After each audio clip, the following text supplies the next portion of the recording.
Hey, I wanted to show you something real quick on this Tesla. So first of all, let's draw, I always call this a neckline. Let me draw this real quick.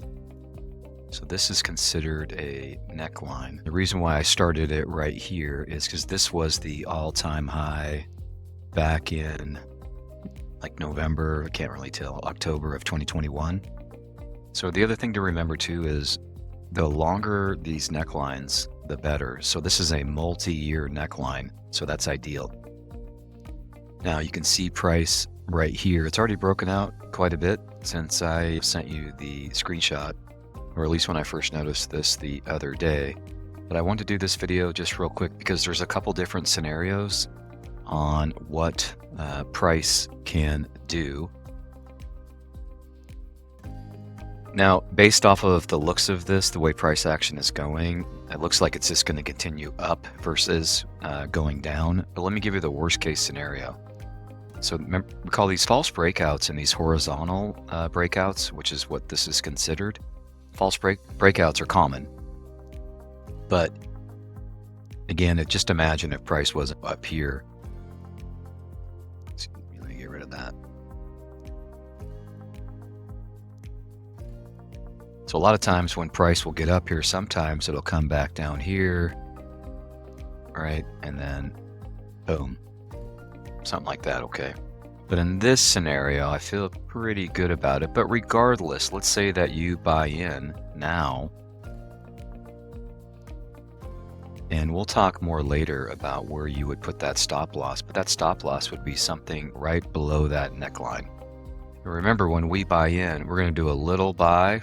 They call it a pyramid buy as an example, but very little of your cash, because you want to make sure that price continues on, to the upside.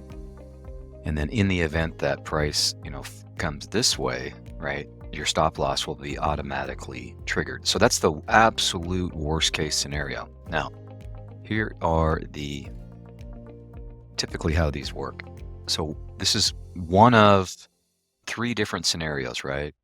So one, it could shoot up and then come back down here. And they call these, I call it a BRB, a breakout, a retest, and then a bounce. Let me just explain. So right now we're currently in the breakout phase, right? And then eventually it's going to reach a point where it's going to want to come back. And who knows if this is going to be the point where it rolls over and comes back down here. And I'll show you more on this later. When you get into price discovery like this to all-time highs, we want to use the Fibonacci sequence. So more to come on that.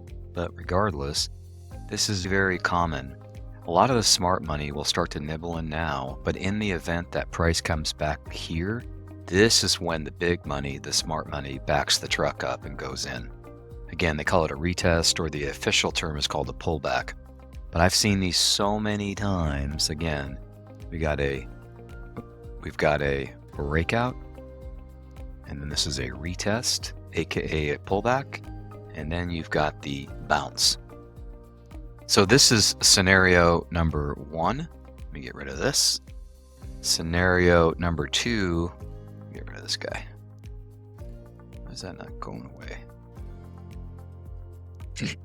So here's, again, in no particular order, but when you see a lot of strong stocks, especially with institutional money behind it, a lot of times it could come out of the gate strong, and Nvidia did this. And then it just goes range bound or sideways for a little bit. And there's a whole nother story I wanted to share with you, Donovan, about when it goes sideways like this. They're actually called rectangles. Let me share with you. So that's a rectangle, and that's also very common. Again, I can share with you later several stocks that have done this, but Nvidia has done that. And this rectangle was actually founded by a guy named Nicholas Darvis back in the 50s. And to this day, it's one of the most bullish patterns of all time.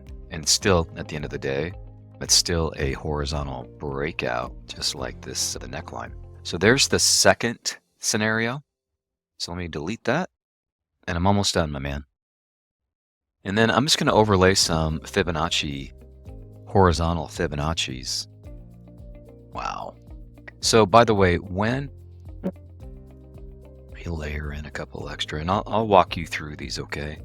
By the way, the Fibonacci sequence was created like 1600 AD.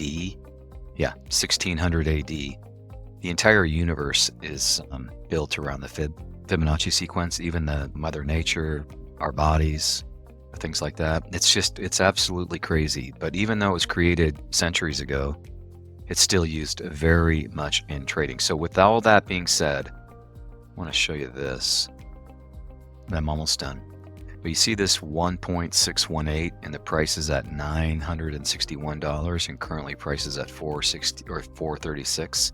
When price breaks out like this above these necklines, it's a matter of time, not if, but when price will hit this $961. And that, by the way, from where current price is now, it's about 118%, maybe 120%. And it won't go up in a straight line, but let me share with you what it will look like potentially. So it's going to hit this fib, probably get rejected, come back up here, something like this. And there's no telling, I'm just sharing with you, but then something like that. But I can share with you, oh my gosh, countless stocks where price will come up here and hit this 1.618. Then the next question is, what happens when it does hit that? Is it going to get rejected or is it going to continue higher? We can talk more about that. But anyways, I hope that was helpful. And remember this, actually, one more thing too. These are like measured moves. And what does that mean? If I go from the neckline down to the deepest depth of this pattern, this base, and I just place it up here, that is typically there. That's typically where price will eventually find itself. Sounds crazy. But at the very least, at this 1.618, it's almost a given. And again, I can share with you all the stocks and cryptos. It's unbelievable how the Fibonacci sequence works in trading. Okay, hey, that was a wrap. I hope that was helpful to your last text in terms of price action. And let me know again if you want to meet or talk or whatever. I am more than happy to. But if you could, let's keep an eye on Tesla. It's going to be an exciting one. All right, see you.